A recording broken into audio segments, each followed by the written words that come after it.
Hello everyone. Today we are going to talk about pointers to pointers, part of programming in C course.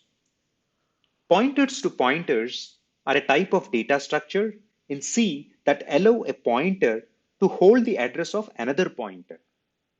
This concept is useful in various scenarios, such as dynamic memory allocation, multi-dimensional arrays, and more.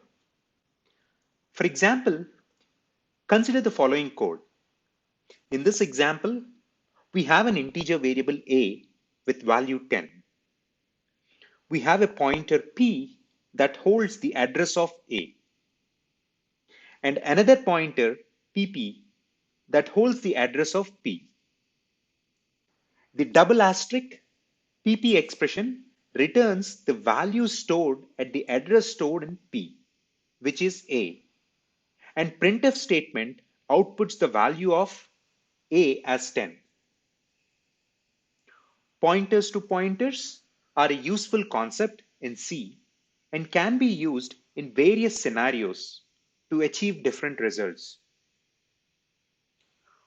However, they can also lead to complex and hard to debug code if not used carefully. It is important to understand the underlying concepts and use them appropriately. Hope this was helpful. Thank you for watching.